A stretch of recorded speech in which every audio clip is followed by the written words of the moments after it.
Hey guys, what is up? Welcome to today's episode.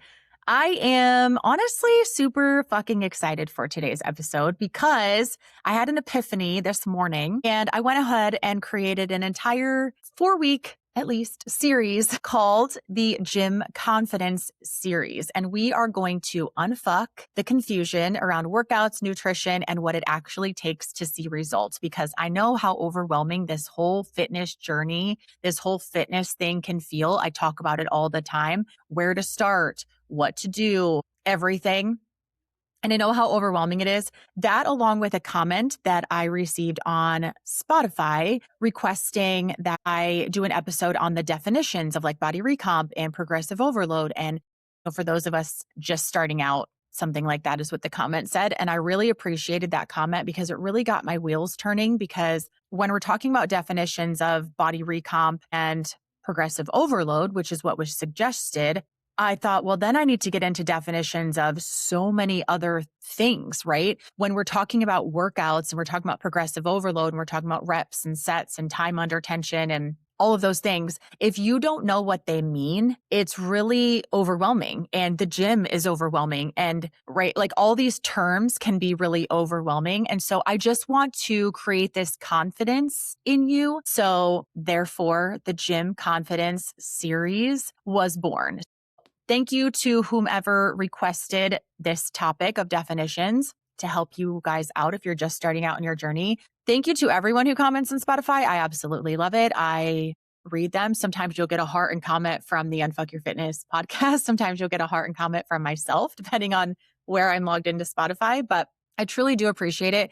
I love suggestions like this of, have you ever considered doing an episode about this, right? I love to know what you guys are thinking. So I took that comment and really ran with it. So we are going to dive into today Gym Lingo 101, the terms you need to know to feel confident in the gym. This seems funny for me to record because I don't go to a gym. I work out from home.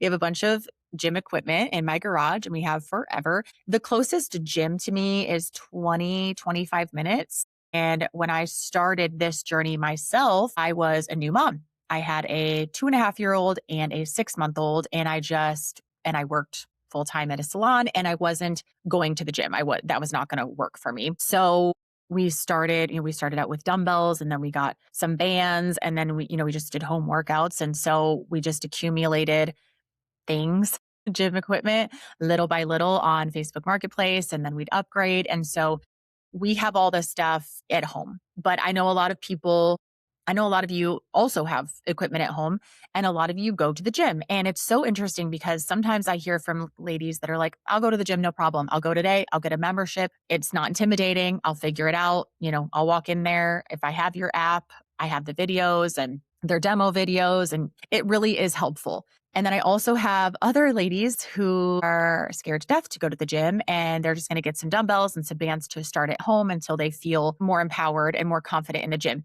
Either way is totally fine. Honestly, now I'll go into a gym, of course, but I already know my way around. So that's not really fair for me to say. I know how to use most equipment. And if I don't know how to use equipment, I will ask someone, or I will just go find something else that can work the same muscle group. But when I was first starting out, I wasn't going to the gym. I didn't have one close to me. And also I didn't want to, and I was scared. So I'm more of the second version of that client that I talked about. So either way is totally fine. But my goal for this series is for you to understand things. And I'm going to have to do a lot of posting on social media, maybe create some guides to go with this so that you have things on your phone, right? So if you open a workout from the internet or wherever, if you have a cousin that writes a workout for you and it's saying things like reps and sets and tempo and time under tension and all the things, you're not going to know what that means. You can open my guides and you'll be able to, look that up really quick. Now, you can also look it up on Google. You can also ask ChatGPT. This is just, I think, going to be so much better. So that is the goal here, is to give you the terms and the understanding so that you can walk into any workout and feel like you know what you're doing, because we all want to feel like we know what we're doing. So this is part 1 of the Gym Confidence series. Let's dive in. In this first segment, we are going to be talking about the absolute basics, and then we're going to kind of go from there. And then the next few weeks are going to build onto this topic. So this is the absolute basics. And I know that a lot of you are going to know these things, but I want you to listen to this full episode because what's wrong with a refresher? And also, I think this is just great for, if you know someone who doesn't know their way around the gym or is nervous to go to the gym or is brand new to working out, you will have the education inside of this episode to help and maybe explain it a little better than what you already know. And, or you can just shoot them this episode. I would appreciate that so much as well. So the absolute basics of workouts, weightlifting, resistance training, that's what we're going to be talking about. So these are the foundational terms. Reps is short for repetition, which means one full movement of an exercise. So I'm going to be talking a lot about bicep curls. That's a simple exercise that a lot of people know what it is. So I use that a lot. One motion of holding the dumbbell at the bottom of the exercise and pulling that dumbbell up and setting it back down to where it started, that is one rep. So it is one full movement of any exercise. Sets are a group of those reps. Example, 3 sets of 10 reps. That is very, very basic. Okay. So if you are doing a workout and it calls for 3 sets of 10, that's what it's talking about. Or 3 sets of 12, that's what it's talking about. 3 sets of 10 reps. Tempo, the speed you perform each rep. A lot of workouts will say tempo 3 seconds. So on that bicep curl, you're going to curl up 1, 2, 3, and then you're going to curl down 1, 2, 3. So if it says tempo, that means you're going to want to slow down or you're going to want to go fast, whatever it says inside of that particular workout. That is what it's referring to. And rest time, the time between your sets. It's not lazy. It's part of the program. You need rest. That is thoroughly talked about on a not so far away episode. So scroll back and find that one if you need to talk about rest. But you will complete the reps in groups of sets at a certain tempo, and then you will take your rest. That is the absolute basic knowledge of going to the gym and working out. Now, the next segment of this particular episode, we're going to talk about how workouts are structured. So we have straight sets. And I talked about this in an episode a while back, which is where the comment was on, this is probably really helpful. What are these sets and how are these workouts structured? But also, what are these other hundreds of terms that are in this fitness world? So straight sets. You finish all sets of one exercise before moving on to the next set. Supersets are 2 exercises back to back, and then you rest. A circuit is multiple exercises in a row with minimal rest. Intervals are timed. They're timed work plus rest, often cardio and conditioning. On my app, the UFYF Fit Club app, you will see all of these in different programming. We do have some gym workouts that are straight sets. We have some home workouts that are supersets, depending on the equipment that you have. We have some circuits, which are like 3 to 5, usually for me.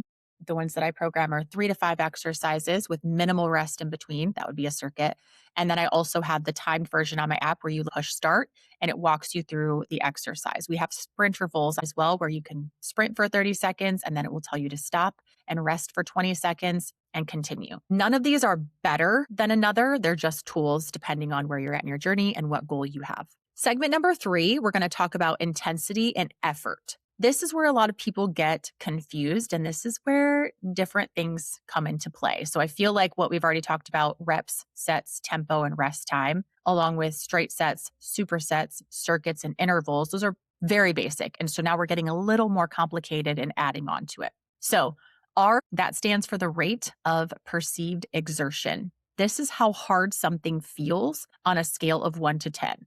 So if you open up your workout and it says you're going to do 3 sets of 10 reps with an RPE of 5, it's going to feel right in the middle. It's not going to feel easy and it's not going to feel hard. It's just going to feel pretty medium. If it says RPE of 9, that's going to feel very hard. You want that to feel very, very hard. So an RPE, rate of perceived exertion, if you see that inside of a workout or a coach or trainer says that to you, then you're going to want to pay attention to that so you know exactly how heavy to lift for those reps and sets. Reps in reserve, RIR, most people will spell this out and it'll say reps in reserve too. but a lot of times it will also say RI. That's what it means. How many reps you could still do after you've done your said reps and sets. So if it says you want to have an RPE, a rate of perceived exertion of 8, and you want to have 2 RIR, 2 reps in reserve, that means you could still do 2 reps at the end of that set. So you're pushing pretty hard.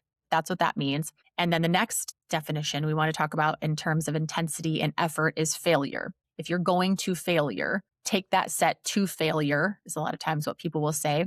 That means you physically cannot complete another rep with good form. That means you are either in the middle of a rep and you can't even finish it, so you have to drop the weight, or you get that rep finished, you get that weight up and you're like, I cannot do another rep. That is going to failure. That is completely maxing out your muscles and making them extremely tired. Not every set should go to failure. That's not the goal. The intention matters so much more than just going through the motions, okay? So when you're looking at RPE and you're looking at RIR and you're looking at failure, it doesn't always have to be maximum RPE and little reps in reserve, and you don't always have to be going to failure. This is the intensity and the effort that you bring to the workout. Sometimes the intensity and effort are going to be low on a deload week or a rest week, or if you're not feeling well. But in order to progress in each workout, or I shouldn't even say each workout, progress over time, you want to keep an eye on your intensity and effort. It matters a lot more than just going through the motions. You don't just want to show up to the gym and kind of dink around, right? And think, let's do some bicep curls today. You want to do it with intention. And that is the purpose of me teaching you all of this so you're confident in the gym or confident in whatever exercise program you are doing. Segment number 4, we're going to talk about progression.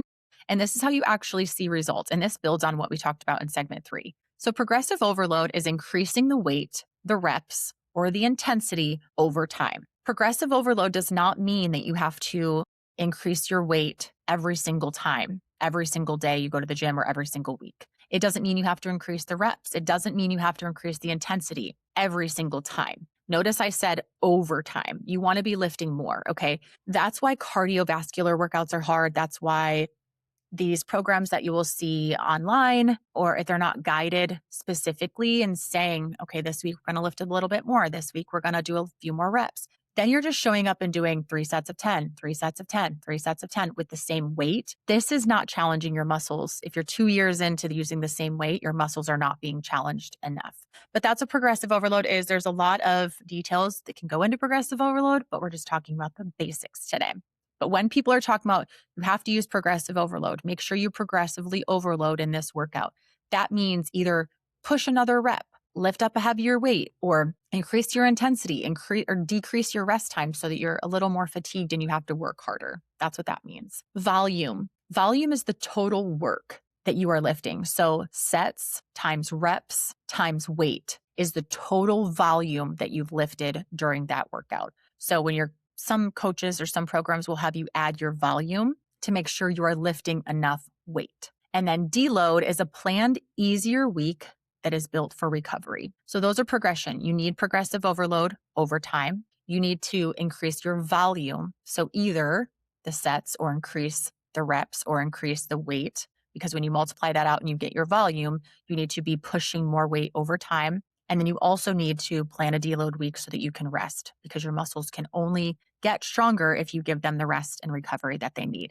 So this is the difference between working out versus actually changing your body. I want to talk about this really quickly because I have heard from a lot of ladies lately. It was inside of my app. Someone messaged me and said they'd been working with a personal trainer for a year and have seen zero difference in their body. I had another client recently come to me and start Fit Club, and she said, I don't know what she had been doing previously, but she'd been doing workouts for years. And once she started doing Fit Club with intention, and we talk about progressive overload and we have deload weeks planned, and the volume is very specific that I put in there for you, saw weight drop. She saw muscle mass put on within the first 3 weeks of doing Fit Club.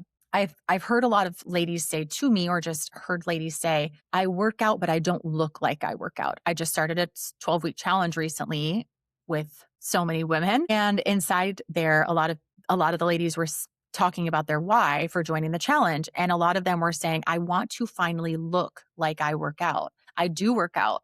I go to the gym, I run, I spin, I do all these things, but I don't look like I work out and I want to look like it. What I've talked about so far in this episode is exactly how you change your body. If you go from just doing some workouts and not paying attention to all of these definitions that I've talked about, your body won't change. But if you pay attention to progressive overload and deload weeks and RPE and supersets or straight sets and rest time, if you really get that in line, and if you don't know how to get that in line, have someone do it for you. Pretty simple, really. My Fit Club is $35 a month. Not saying you have to join it, but it doesn't have to be expensive. It doesn't have to be one-on-one. You just need a planned program that's made with purpose. This is how your body will actually change. Segment 1 through 4, those terms are how you see your body actually change. So I just wanted to stick that in there really quickly so that you know, if you're out there thinking, I worked out for years and my body never, ever changes. I did that for a long time as well. This is how it changes. I promise this is the magic. So let's go into segment number 5, which is common terms that you'll see in workouts. I wanted to make sure to put these in here because I think they're very important. So inside of your workout, you have different kinds of sets. You have a drop set. I shouldn't say you have. You can have. These can be added in. They don't have to be. Drop sets. A drop set is where you reduce the weight and you keep going. So let's say you're doing bicep curls and you're doing them with 15 pounds and you do 10 reps. Then you put those 15 pounds down and you pick up the 10s and you do 10 more reps. And then you put those down and you pick up the 5s. So you're essentially dropping the weight, not literally dropping it on the floor. You can, but you're dropping down in weight, less weight, and you keep going and you keep going and you keep going until your muscles are completely fatigued. That's what a drop set is. Those are very good to use because it increases the time under tension, which we're going to get to in a minute, without having to just increase weight all of the time. AMRAP, which is spelled AMRAP, and that stands for as many reps as possible. So it won't say 3 sets of 10 reps. It'll say 3 sets AMRAP. So for 3 sets, you're going to do as many reps of that exercise as possible. Warm-up sets is a prep set before your working weight happens. So if you're doing hip thrusts, you would want to do hip thrusts with very, very low weight before your working weight comes into play in your working set. And then your working sets are the sets that actually count. I personally don't do many warm-up sets. These are not things that you have to do. I don't do very many AMRAP sets. I don't do very many warm-up sets. I do some warm up, I stretch and I warm up, but I don't do very many sets of lighter weight before I pop into my working sets. But a lot of people do. No right or wrong or musts or mustn'ts, but these are just things that I want you to know. So segment number 6, I want to move into, and this is an important one because we're going to be talking about why your workouts might not be working.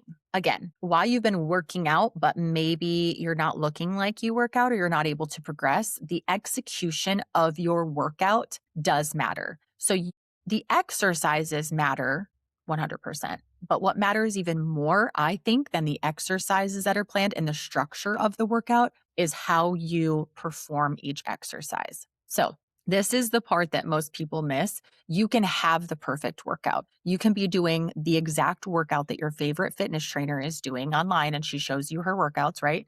And I do that too. You could be doing the exact workouts that I'm doing, but if you're not executing it well, you won't get the same results. You'll be like, well, I did the workout she told me to do. And she's a liar. It's not working for me. That's not true. So let's get into these. And there are 5. Time under tension, TUT. This is how long your muscle is working during a set. The slower controlled reps equals more effective. So don't be flying through your workouts. Slow down. The longer your muscle is working during a rep, during a set, the better. Faster is not good. If you see people at the gym just winging their weights around and they're just flying through it, no, they're doing it incorrectly. The next thing is mind-muscle connection. I love this and it makes a huge difference. Actually feeling the muscle group working, not just moving the weight from A to B. So don't just wing up the weight during a bicep curl. Think about, I am contracting this muscle. Look at it if you need to. I do that a lot during my bicep curls because it's actually hard for me to recruit my biceps. I don't know. They're teeny, but I will look down at my bicep and just think, get my mind focused on my muscle, my bicep, while I am doing that movement. Range of motion matters, ROM standing for range of motion. This is how far you move through an exercise. Full range equals better results. If you've ever seen someone doing, just the top half of a bicep curl, or they're like throwing their body back and forth when they're doing a bicep curl, they're not going all the way down and all the way, mostly all the way up, that means their range of motion isn't good. You need to be able to work that muscle through its full range of motion to get optimal results. Eccentric versus concentric movement. Eccentric is the lowering part. So on a bicep curl, when you are bringing that by the dumbbell from the top to the bottom, that is slow and controlled. And concentric is when you are lifting it up. So each exercise has an eccentric, a lowering phase, and a concentric, which is the lifting phase. Be controlled the entire time. Okay. When you are squatting, don't just fling yourself down really quick and then push up. And then don't just push, like lower down and then pop right up. Go slow and controlled on the eccentric and the concentric movement. This creates more time under tension, like we just talked about. And then also this goes into control and stability, staying balanced and intentional during each movement. If you're swinging weights, you are missing the point. This used to be me doing certain videos online. I'm following along with the trainer and I'm trying to hurry because they're going faster than me, or I have a certain amount of time to get this thing done. And I couldn't keep up and my form was trash. My control was terrible. My stability was awful. I wasn't mind muscle connecting. I'm focused on other things. These things are so important. These 5 things: time under tension, TUT, mind muscle connection, range of motion, ROM, eccentric versus concentric movement, and control and stability. These are the most simple changes you can make to your exercises, but this is where workouts feel different. This is where you can be doing the same exercise movements that you've been doing, but they feel harder. They feel like they have a purpose. That's the exact point, okay? This is where the results start to change. This is where you actually start to feel things in your body differently. So those are the basics. This is the gym lingo 101 that I wanted to talk about in this episode. You don't need to know everything, is what I'm trying to say. You don't need to know everything to get started. I don't want you to feel like, well, I don't want you to go to the gym because you're not smart enough. You don't know all the terminology yet. No one knows this stuff when they first get started. So I want to be very clear here. When I am talking to a one-on-one client, the most important thing is that I figure out their goal, and then I figure out what they need to be eating, of course. And then as far as workouts, because we're talking about gym confidence here, I figure out what their workouts need to be. I give them the plan and I say, go take these next 2 weeks, do some workouts, figure out how you feel, get back to me. I'll take your feedback. We'll tweak things a little bit. After we get really into a good groove and we're feeling like, okay, you're hitting the amount of workouts you want to hit per week, you're feeling good, you're feeling sore, you're feeling like things are working, that's when these other things come into play of, are you going deep enough into your movement? Are you using full range of motion? Slow it down. What is your time under tension look like? All of those types of things come into play later. So I don't want you to feel like you're stupid or you're behind for not knowing any of this stuff. You don't have to wait to start until you know all of these things. Honestly, if you do that, you'll be waiting forever. Like, this is just one of those things. If you wait until you feel 100% confident in the gym, you'll never go. Okay. And I don't want you to do that. I just want you to know these things so that if you are in the gym, you can maybe, let's say you want to go up to someone and have a conversation, but you're really nervous. You could say, hey, can I take a look at the workout you're doing? Like, it looks really awesome. Can you send me a screenshot of it or something? They do that. And let's maybe say like, oh, I like that it has RPE in here. That's, a really cool piece. You can kind of have a conversation with them based on these terms. And they're going to be like, okay, she kind of knows what she's talking about.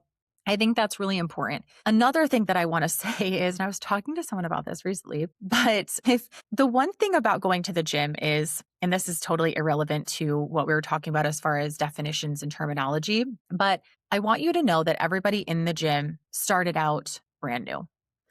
And yeah, there probably are some people at the gym that are going to take a look around the room and think, all these people are beneath me. I'm so much better and I'm so much stronger and I know what I'm doing. And there probably are those types of people. I don't know though.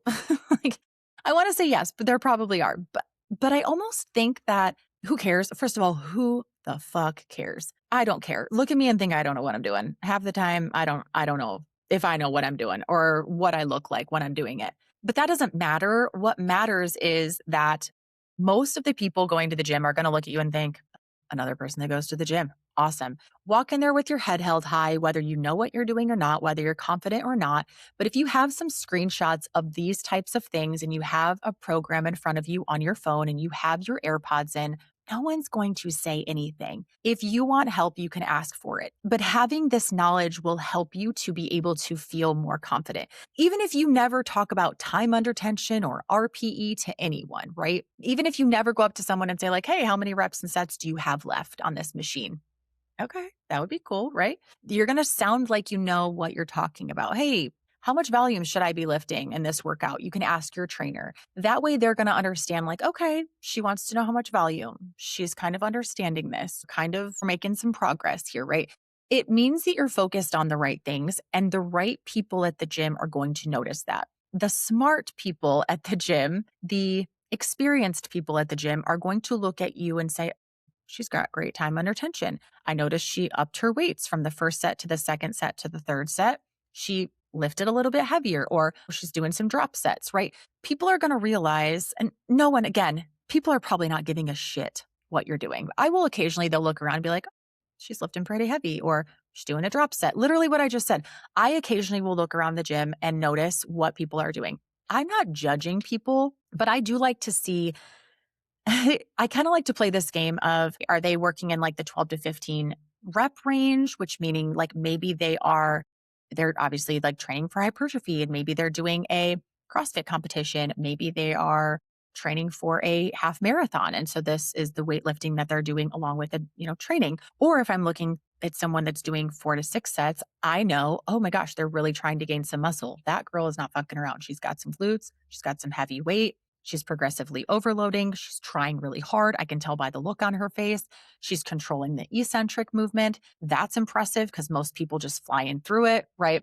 I really do notice those types of things. I don't care what people do in the gym, and most other people don't either, but you are going to notice people and people are going to notice you. They're not going to say anything, I would hope. And you don't have to say anything to people. But if it does come up in conversation, it would be nice for you to know a couple things, or for you to just look around the gym and say, I can kind of tell what's going on here. This is kind of making sense to me, rather than it just looking like a bunch of people who just showed up and chose a random machine, right? So I don't know if that's making any sense, and I'm probably getting a little long-winded, but what I'm trying to say is just that you don't need to know all of this stuff. You don't need to listen to all of these episodes of this series before diving in and going to the gym or feeling like you can complete a workout. I really want people to feel confident in working out at home or working out at the gym or working out with a friend, or just feeling confident saying, I don't know what I'm doing. Like, hey, you look like you've been going to this gym for a long time. Could you maybe walk me around and show me some of the machines? Like, this is what I'm trying to do. I'm trying to focus on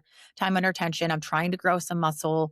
Maybe show me around the gym a little bit. Like, I really would like for people to feel more confident doing that. And I think these words can help you to be able to do that if you choose to. If not, it's just going to be helpful if you download a program from your favorite trainer, if you're taking screenshots from your favorite trainer's Instagram story, if you are reading through the workouts on my app and you're seeing in the description, we're going to be focusing on RPE and TUT. I always describe them for you, but you won't need to read the description if you're like, okay, this makes sense. This is what we're doing this month. We're in a build phase or we're in a lean phase, right? It it just is really helpful for you to be able to know these things. So that's the idea behind this Gym Confidence series. We are going to be talking more about the machines, or the equipment, I should say, in the gym. We're going to be talking about things like body recomp and what that means and how the gym plays a purpose in that, and how the terms that we just talked about today, how they tie into body recomp and what that means. And I just really hope that the next few weeks are extremely helpful for you. And I am honestly so excited to record. Like, I'm not kidding when I was just outlining all of these episodes, and I was so fucking excited to be able to bring you some content, which is great because this morning before I had this idea, I was kind of feeling a lull. I was just like, I'm tired. I'm kind of feeling burnt out a little bit, just kind of with everything, with content and stuff. I was struggling to come up with something to talk about, something that kind of lit a fire into my ass and made me excited. And when I came up with this, I just thought, oh, hell yeah, this is going to be so good. So I'm really excited to bring you this series. If you have any terms that you would like for me to describe, of course, this episode is already recorded, but I can always add them to a guide that I can be handing out to you or add them to my Instagram feeds so that you can take screenshots from the posts that I put on there and things like that. So again, I always love hearing from you in Spotify, and any episode ideas are very much appreciated. I would also appreciate it if you took just a few minutes to share this episode with a friend. Go like the podcast, give me some 5 stars, give me a rating and a review on Apple and Spotify. And I just saw that you're going to be able to watch video now on Apple Podcasts, which is terrifying and also exciting. So you can now see my face on Apple, Spotify, and YouTube. So I love that for us. Thank you so much for being here, and I will talk to you next week.